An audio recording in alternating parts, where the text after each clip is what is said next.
Is it all right? Yes, sir. 24 approx. Okay, good. Fine. So we will continue from where we left yesterday. Sampan was having a very good doubt.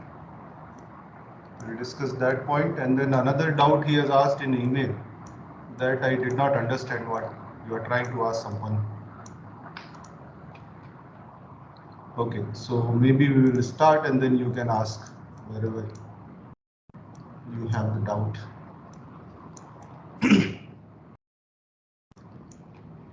Okay, so we have seen like how we can visualize the PWM for all three phases or for any multi-phase system in a combined manner. And that is what we are doing now in this space vector PWM. So ultimately what happens that any PWM technique what you are having is kind of trying to apply one of these possible 8 states. And out of these states, 8 states, 6 form the active vector and other 2 form 0 vector. So the voltage applied for minus, minus, minus and plus, plus, plus is basically 0. So that's why these are called 0 vectors. And other states are having magnitude of VDC. All are having uniformly the same magnitude, but the angle is different. So this is what we use to realize our system. My screen is visible to all of you, right? Yes, sir. Yes. Yes, sir. Yes, sir. Okay. So these vectors are located in space in this form. So I have marked these numbers also. Vector 1, 2, okay, I'll use blue color. Vector 1, 2, 3, 4, 5, and 6. And 0 and 7 are at the center of this hexagon. So these basically form the tips of the hexagon. And if you notice a little bit closely, what you will see that each vector corresponds to basically either positive or negative peak of any phase. Let us say if you talk about vector 1, this corresponds to the R phase positive peak. So it is occurring at theta equals 90 degree. If you talk about vector 2, this is basically occurring at the negative peak of the B phase. Similarly, 3 is occurring at the positive peak of the Y phase. Similarly, 4 is at negative R, 5 is at positive B, and 6 is at negative Y. So these are coming at specified locations. And that's the meaning of this. Another way to see this is whichever phase you see is different from other two is basically representing the peak of that phase. Let us say here R is positive, other two are negative. So which means this represents the positive peak of R. Similarly for 4, R is negative and other two are positive. So it is representing negative peak of R. So like that you can see anywhere. Vector 3, only Y is positive, other two are negative. So this is positive peak of Y. For vector 5, only B is plus, other two are negative. So this is basically positive peak of B. That is how these vectors are getting distributed. And this is what basically is applied if you see any PWM. Let's say we talk about 6-step voltage. Basically, we are applying some vector state over a certain duration. So what we find that for 6-step operation, we are basically applying these vectors over interval of 60 degrees, starting from theta equals 0, which is here, to 60, we are applying this vector 6. Then from 60 to 120, we are applying vector 1. And from 120 to 180, we are applying this phase, the vector B, vector 2, plus, plus, minus, and so on. It continues like that. So maybe one more thing I will point out over here for the hexagon and this space vector representation.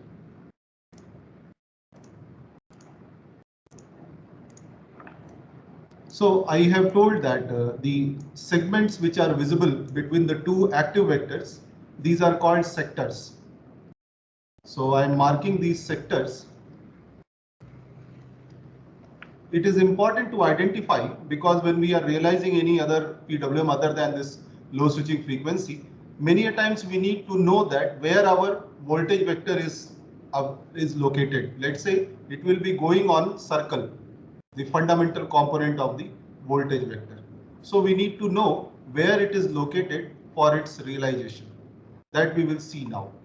And another important point you see over here regarding the sectors, that every sector has starting active vector and ending active vector. For example, sector 1 has starting active vector 1, ending active vector 2. Whereas for sector 2, the starting active vector will become 2 and ending active vector will become 3. So that is how we can identify which vectors are associated with which sector. So if you write sector and starting vector, ending vector, you can very clearly identify what is there. And these all would come in sequence. For example, the starting vector for 1 to 6 would be 1, 2, 3, 4, 5, 6, which is what is there. As this vector is moving in the counterclockwise direction, first you encounter 1 and then 2. That's the meaning of starting and ending. In the counterclockwise direction we are moving. So ending vector becomes 2 and then this goes in sequence. The zero vectors are basically associated with all the sectors.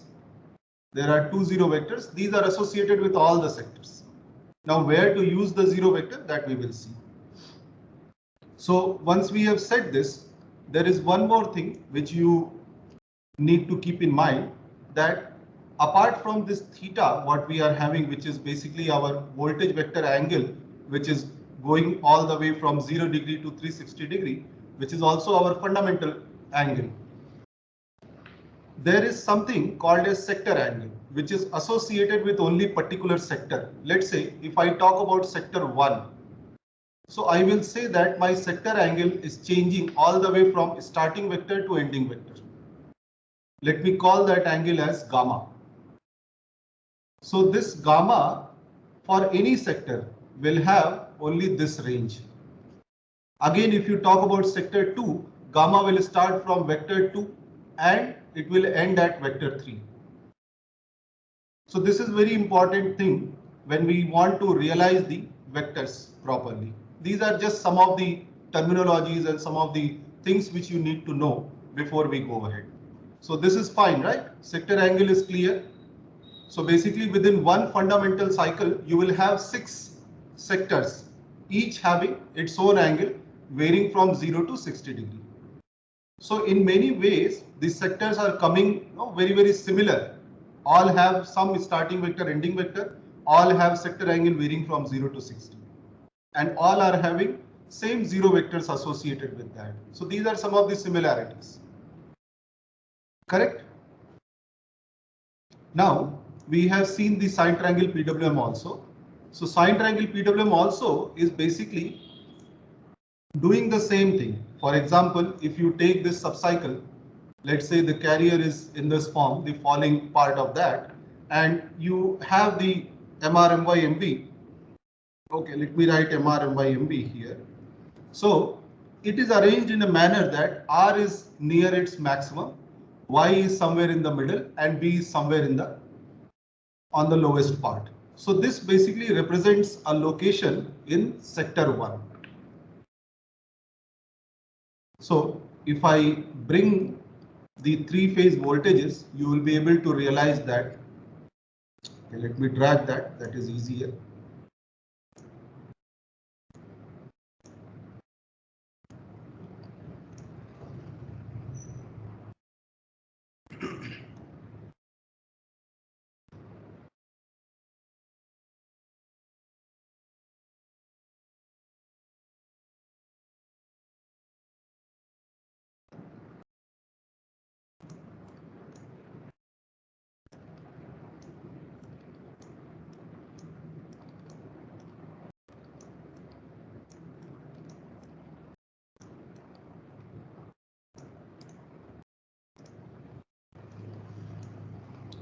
Fine. So if you see here, now sectors we have divided, right? So how these sectors are divided? Basically, we are having maybe that one diagram also I can bring here. So it will give a little bit more clarity.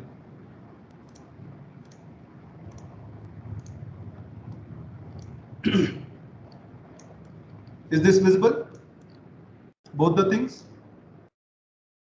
Yes, sir. Yes, sir. Okay, so basically what I'm trying to say, how would you identify that this is sector 1, sector 2, sector 3 and so on?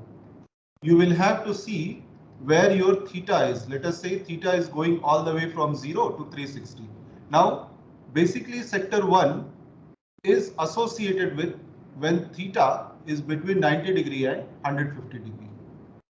So this is the 90 degree angle, this is 150 degree angle.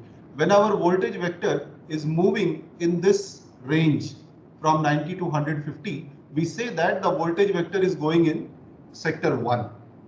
And then it will move to sector 2 and then sequential in sector 3, 4, 5, 6 and so on it will repeat. So to identify the theta is the value which you need to know. If vector is located anywhere between 90 and 150, we say that our vector is moving in sector 1. If theta is say 150 to 210, what would be the sector? So 2. 2. So like that it will go on. Now, what is the meaning of this from three-phase waveform point of view? You see this is 90 degree, right? The peak of the R. And somewhere up to 150, where basically negative peak of B, that's what we have seen, right? Plus, plus, minus. Negative peak of B is coming. So between these two intervals, we are having our sector 1. Are you able to see this? So this peak and these two crossings are matching. Similarly, this peak and these two crossings are matching. Correct? So between this point and this point, we have sector 1. Now you see clearly that in this sector 1, you have R phase, which is maximum always. Other two are negative basically. Y is changing its sign. Y is changing from minus to plus. And B is keeping negative throughout. So sector 1 is basically having highest value of R. This is highest. If you talk about MR, this will be more. Then MB will be least and MY will be in the middle. Every sector you will have this identification. Even if you want to identify in terms of these modulating signals, you can say that yes, whenever these modulating signals are in this sequence, this is basically sector 1. That's very easy to identify. You need not even know theta separately. That's the identification. You go for any other range. Let's say you talk about this range where your Y is maximum and maximum negative basically, and B is changing its sign and R is positive. You see this? Before sector 1, we have sector 6. So here we have R is maximum, that is fine, but B comes in the middle and then Y. This is the property of this sector 6. You see from this waveform, right? So anytime when you are trying to see the sine triangle PWM and how it is correlating with the space vector, you must need to know sine triangle for which sector you are seeing. So the example what I have drawn over here, when R is maximum, Y is in the middle and B is least, this is basically associated with sector 1. If I swap Y and B, this will become sector 6. You understand my point? Yes, sir. Is this point clear? Yes, sir. So, Yes, sir. like that, you can correlate how your sector and this three-phase modulating signals are related. Similarly, you go to sector 2, you will find Y is maximum, R is changing the sign and B is most negative. Then each phase, either it will be maximum, the other will be most negative, and one phase will be changing its sign. Correct? That is the identification for these sectors. So this is 1, this is 2, this is 3, this is 4, and 5 is basically distributed across this from minus 30 to plus 30. and then you have sector 6. Correct? Yes, sir. Fine. Okay.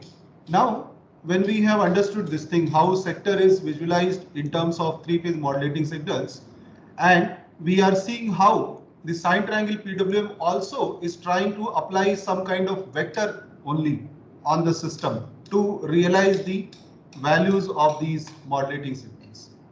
So ultimately what sine triangle is also trying to do, it is trying to realize this vector Vs. What is Vs basically is a resultant of what your VR, Vy and Vb are. Maybe you can take VRO, Vy or Vbo. Correct? VRO, Vy or Vbo are basically associated with the modulating signals MR, My, Mb. So how these three are coming, that will give where your voltage vector will be located within this sector. Because if we are following this property MR highest, My in the middle, Mb at the least, this is certainly this sector 1, and then it may be located somewhere in between this vector 1 and vector 2. And that will depend on what is the value of VRO, VYO, VBO. So ultimately this is also trying to somehow realize the value of the voltage vector created by these three three-phase voltages. Correct? So what it is doing basically, it is applying, first it is applying a zero vector, minus, minus, minus, all three are negative. So zero vector minus, minus, minus is applied.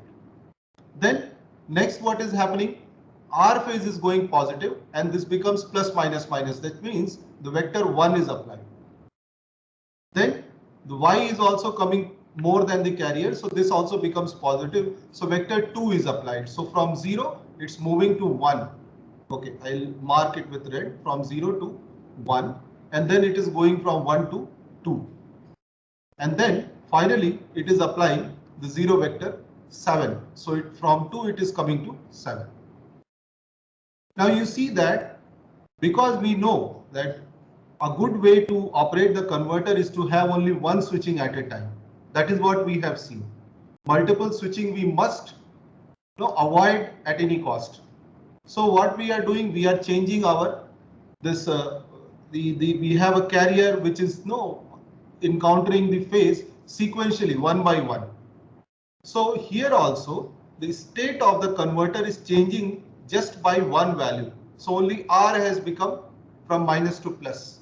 Then next Y has become minus to plus. Then B has become minus to plus. So only one change at a time in the state of the inverter is happening. So automatically this is taken care when you have sine triangle. So when we are trying to realize the vector in a space vector domain, again this is very, very important thing to have in mind, that we cannot have a double switching. For example, you cannot have state plus plus plus and then you try to go to plus minus minus. This is not allowed. If you are at state plus plus plus, the only possibility is plus plus minus within this sector 1 I am saying. Correct? If you are at state, let's say plus minus minus, there are two possibilities now. Either you can go to 0 vector, which is one switching away, minus minus minus, or you can go to next active vector, which is plus plus minus. Both possibilities are there. But you must change only one state at a time. Similarly, when you are at plus plus minus, you have two possibilities. Either you can go back to plus minus minus, or you can come to plus plus plus. So this sequence must not be disturbed. You understood my point when I'm talking about sector 1? Fine? Yes, sir. Okay. Now with this understanding, what we are saying that, okay, ultimately what we are trying to do, we are trying to realize voltage vector. Then why to have the modulating signal and then these carrier and all these things? Let's directly realize this, isn't it?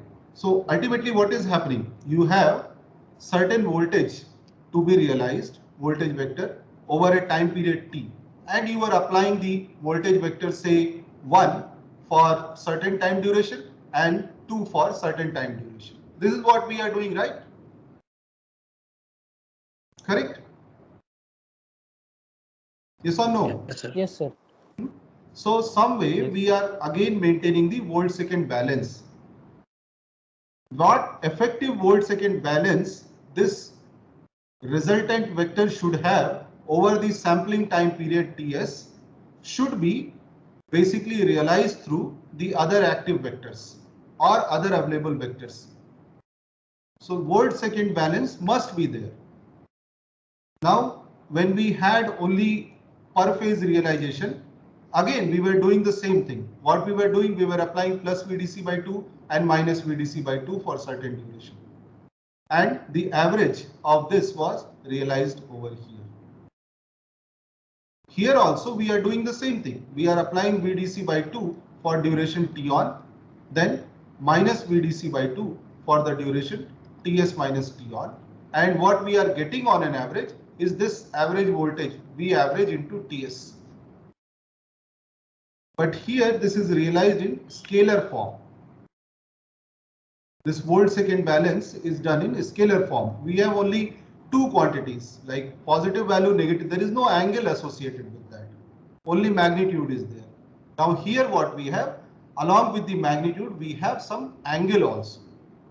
So we are basically applying these vectors. Let us say any two vectors, VA and VB. We are applying for certain time duration, we are applying A, and for certain time duration, we are applying B.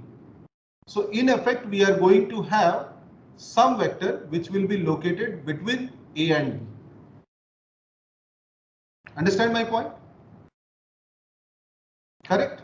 If you apply T1, if your T1 is much longer, the vector will be closer to A. If your T2 is much longer, vector will be closer to B. If both the time periods are comparable, it will be somewhere in the middle, right? You get this feeling, right? Yes, sir. Yes, sir. Yes, sir. That's the weightage you are giving. Magnitude is equal. All the magnitudes are VDC only. But how much weightage you are giving to which vector, that will decide which side your resultant is going to occur. Fine. Now this is the concept we are going to use for realization of this vector in space vector domain without having any modulating signal, any carrier or anything. So the first question comes. Let us say we have, let's take example of sector 1 only. So later on I will say why sector 1 is so important. Let's take example of sector 1. What we have vector 1 plus minus minus, we have vector 2 plus plus minus, and the zero vectors minus minus minus and plus plus plus. Correct? Somehow we know that our vector is within sector 1 and it is located at some angle alpha. So Sampan, I will come back to your question soon.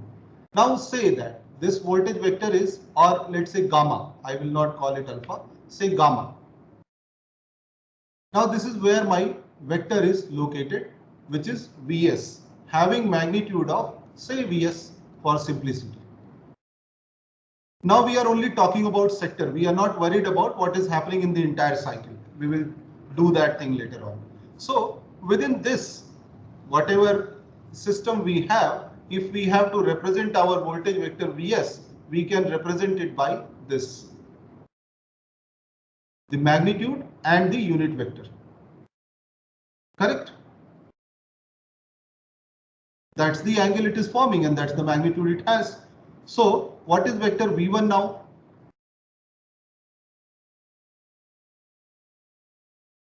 Vs What will be is, vector V1? Vs e power j0. No, this is Vs. V1 is this.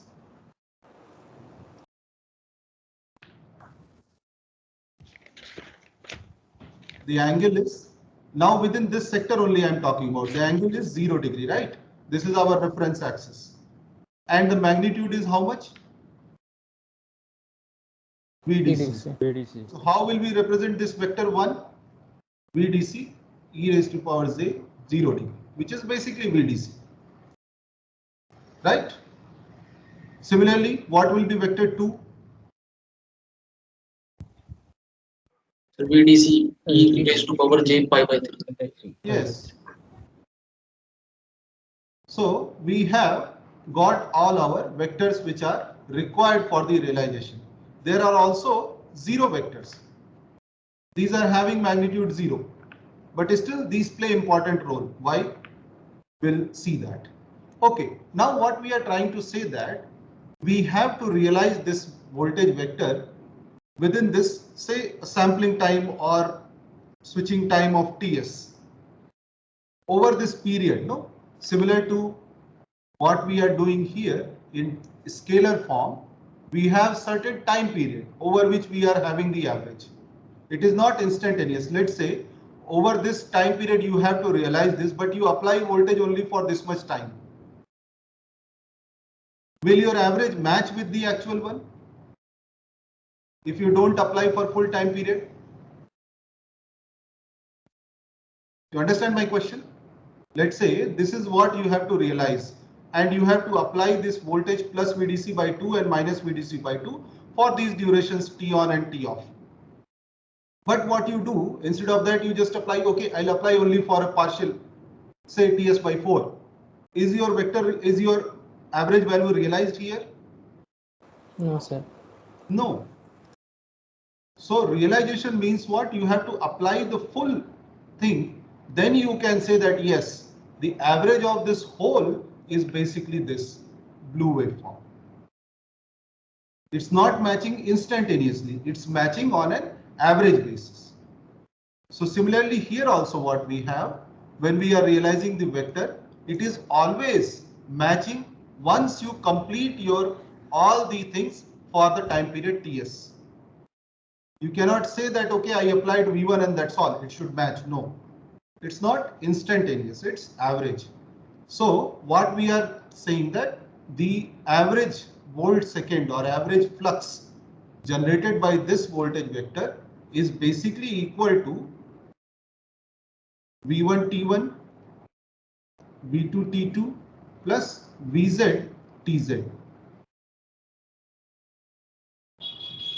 Understand the point? The effective flux is equal to the actual flux, but the duration is important. So what we are saying, what this equation means basically. So notice the underline that represents vector basically.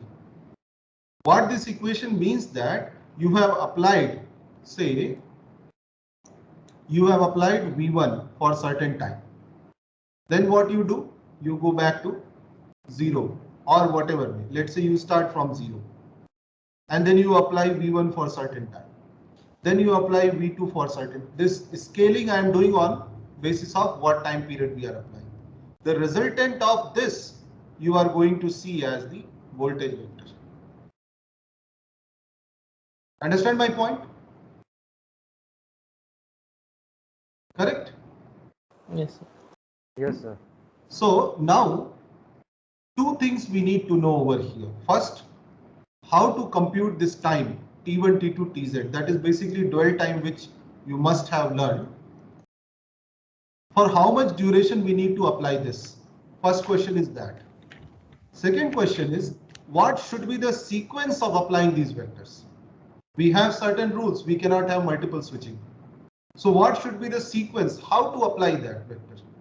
Can I have plus plus minus first applied? Then I go to plus minus minus. Then I go to minus minus minus.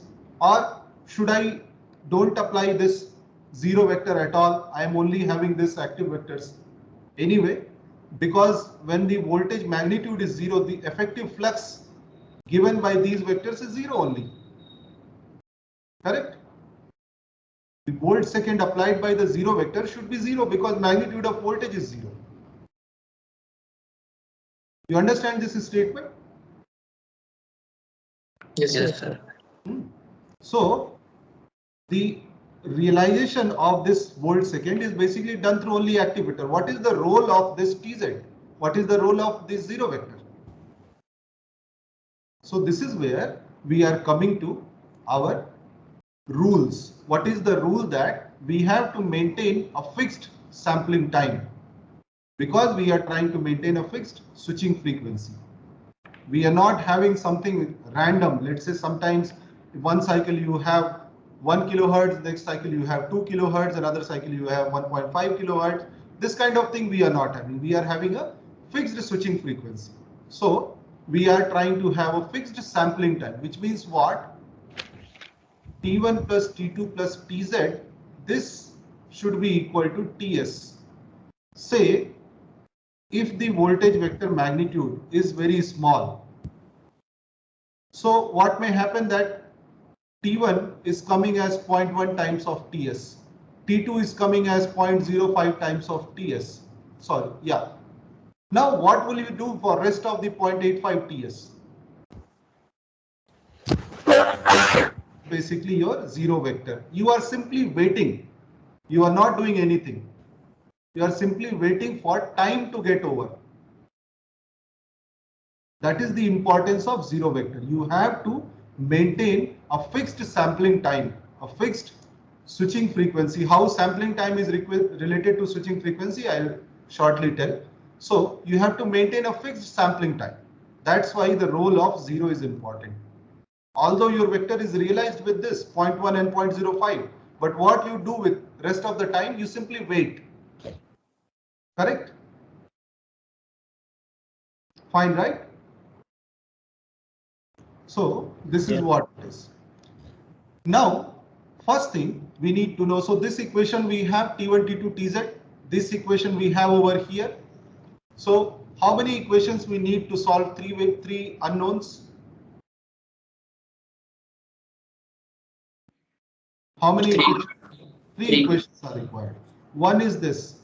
The other two come from here when you equate the real and imaginary parts. So that is where the dwell time will be computed. Now, this I will go through quickly because you have learned already. So Vs I am representing now, Vs e raised to power j gamma Ts equal to V1 is basically VDC times of T1 plus V2 is VDC e raised to power j pi by 3 T2. That's all. This Vz is 0. So need not write that. Okay. Now this you can expand. Vs can become cos gamma plus j sin gamma Ts VDC T1 plus VDC cos pi by 3 plus j sin pi by 3 T2. Now only thing you have to do, you have to equate the real and imaginary parts. That is all. So for a vector to have equal value, which means the real and imaginary components of that vector, resultant vector, should match with whatever you are applying. That's the meaning of that. Correct? So whether you see in terms of real imaginary or you see in terms of components along alpha beta axis, this should be equal. These all have same meaning. Correct? Now if you solve this, so first for simplicity what you can do, you can equate the imaginary parts because this does not contain any imaginary. So this becomes equal Vs sin gamma Ts equal to VDC sin pi by 3 times of Ts. So you can see simply how your, sorry, here we have T2, right? So T2 is coming as this.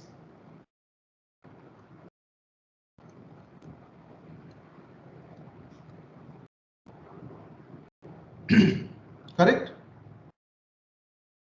Okay, sorry, I swapped this. It should be sin gamma by sin pi by 3. Correct? And Ts, of course. Fine? Is this equation correct? Yes, sir. Yes, sir. Similarly, if you equate the real parts, now you have got this T2 value. Now if you equate the real part Vs cos gamma coming equal to, and Ts is also here, VDC T1 plus VDC cos of pi by 3, then T2. So T2 you can now replace from here, and if you try to solve, your T1 will come like Vs by VDC. It's a simple derivation. No, you need to just rearrange terms, and it will come like 60 minus gamma divided by sine 60 degree times of Ts. So pi by 3 or 60, whatever way you are comfortable, you can write.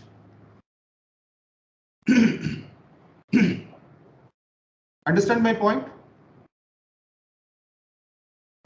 Yes, sir.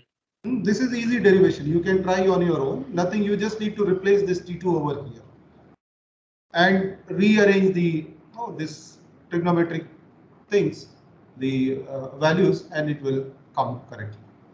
Tz now is basically difference of total and the active vector dwell time.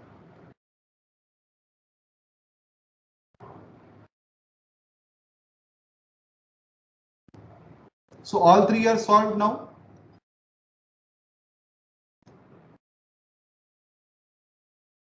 Correct? Yes, sir. Fine. Now comes the bigger question. What is gamma?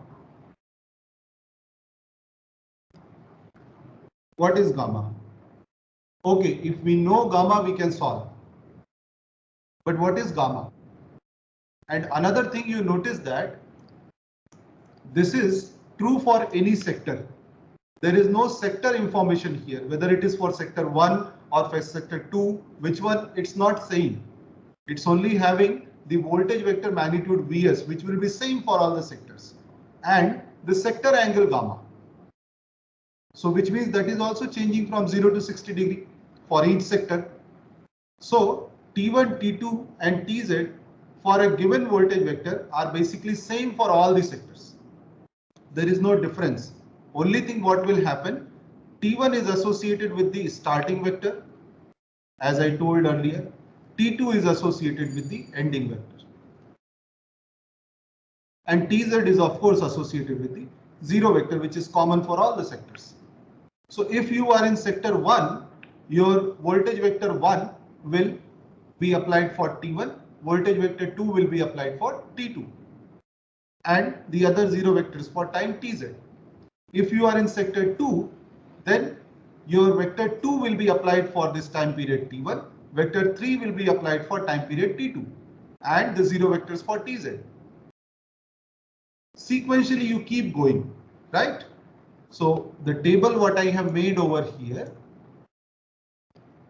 this, now T1 is associated with all these starting vectors.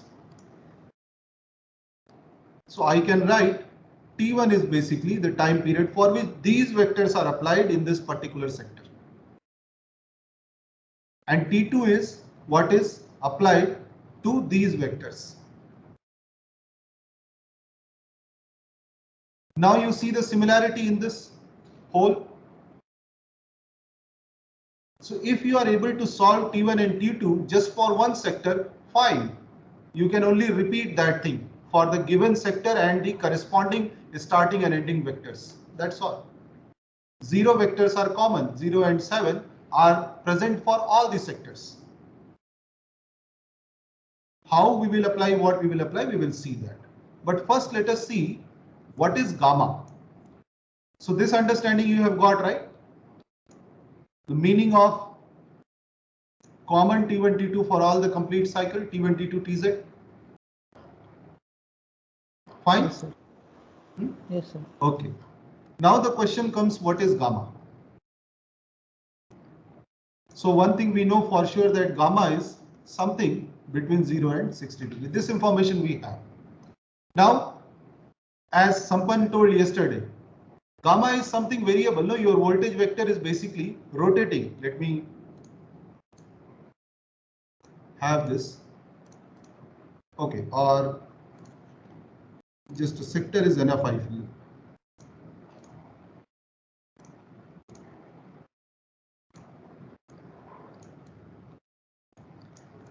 Now, because we know there are many similarities among all the sectors, so we are only talking about, let's say, sector 1. So we have these vectors plus minus minus, plus plus minus, minus minus minus, plus plus plus. Okay. So what is happening? The voltage vector, what we are trying to realize, is continuously moving on this R.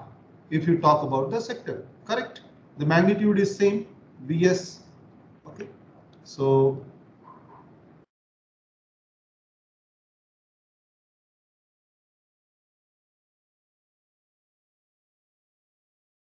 it's continuously changing. Let's say it will be here, then here, then here, and it will keep on going.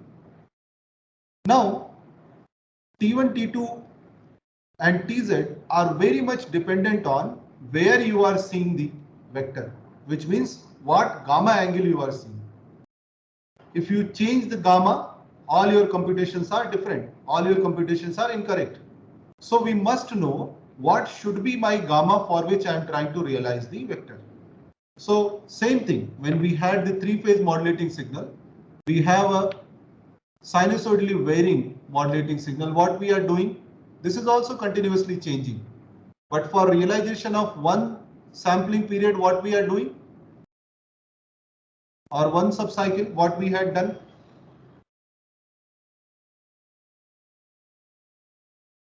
to realize this.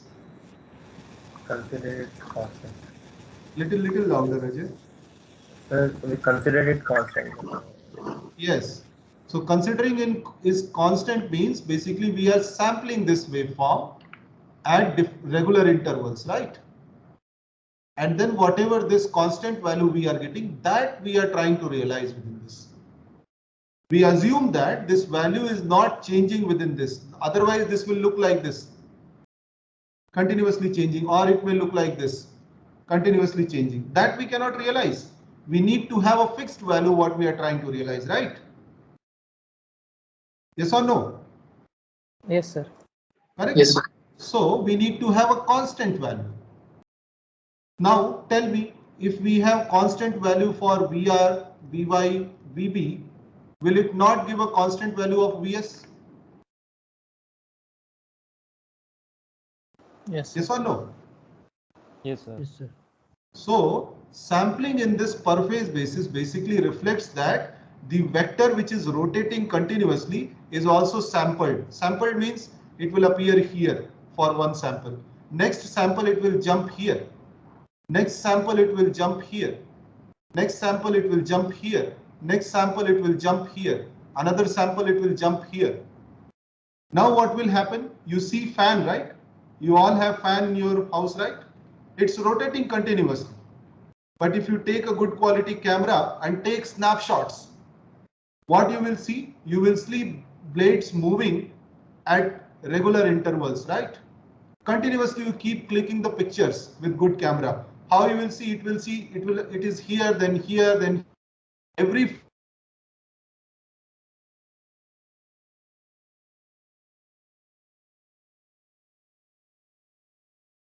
You understand?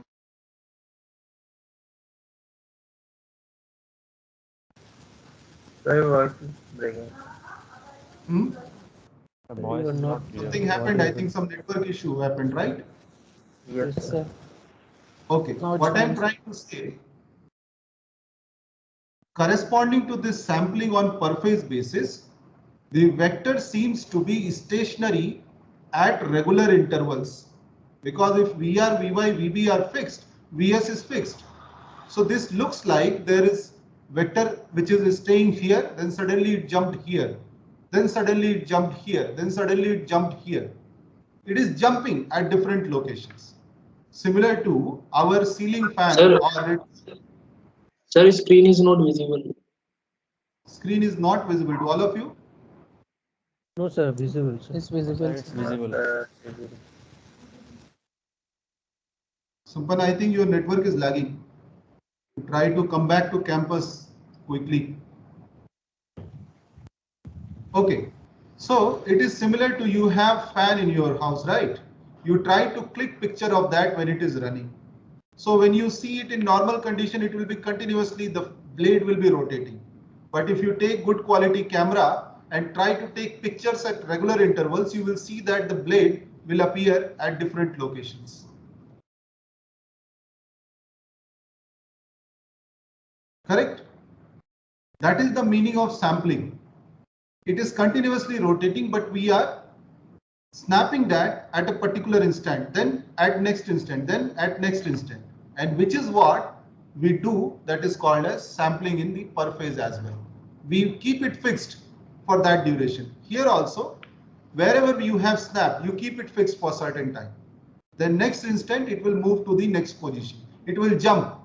This will not move continuously. This will discretely jump. Correct? Yes, sir. Fine. So which is what is happening when we are sampling. So sampling will give us a fixed vector which we can realize. Fine. Yes, sir. You understood, right? We need to do sampling, but again the question still remains same. What should be the value of gamma? The sample could be anywhere. And first of all, how many samples you want? How many samples at what location? Why at that particular location? You understand this point, right? Now, here we need to see that what we are doing. Let us say we take sine triangle example again. So what we have vectors which are getting applied one by one. These are like minus, minus, minus, plus, minus, minus, plus, plus, minus, and plus, plus, plus. Sequentially we are applying, right? So in one subcycle, we are applying these vectors 0, 1 to 7. Now I introduce the term over here which is called conventional space vector Pwm.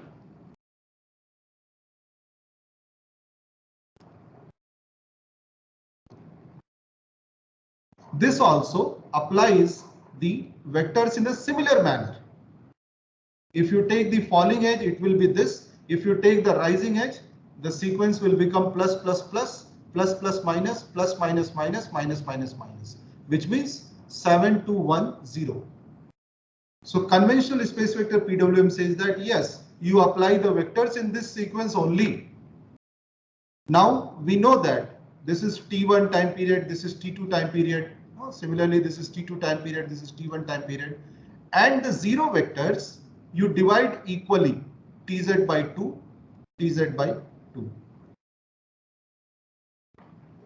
Division equally is what it says that it is conventional space vector Pwm. If you do not divide the 0 vectors equally, it is not conventional space vector Pwm. Correct?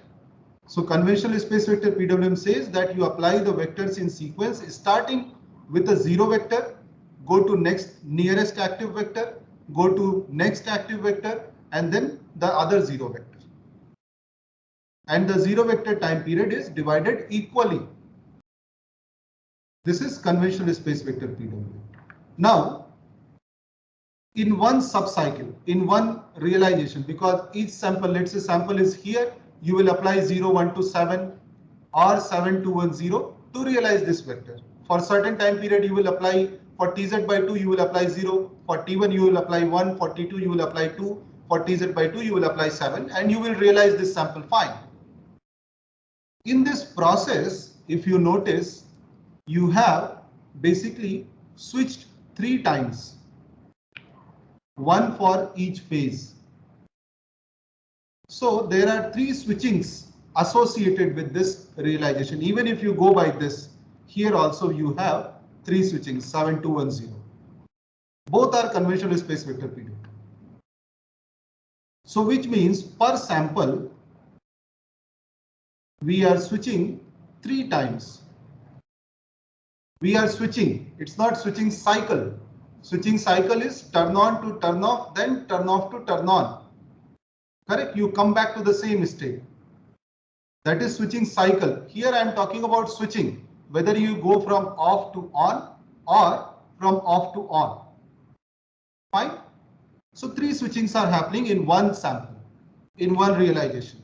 Now, From previous experience, we know, right? Our pulse number, which is basically ratio of switching frequency and fundamental frequency. This must be odd because we want to avoid the even harmonics in the system. So it cannot be even. It must be odd. The possibilities are that it could be 1 or 3 or 5 or 7 or 9 or 11 and so on. Correct? Understanding my point? Now, because this is appearing in a set of 3 switchings at a time, we cannot have non-triplet numbers. You cannot have, because every time it will appear in a multiple of 3. Either it will be 3 or it will be 9 or it will be 15 or it will be 21. So the intermediate odd numbers are gone. You understand my point? Yes or no? Yes, sir. Shall I stop here? Yes, sir. Other class started actually. Okay. Then I'll stop over here. So we start this discussion from here itself in the next class. We'll meet on Tuesday, right? Yes, sir.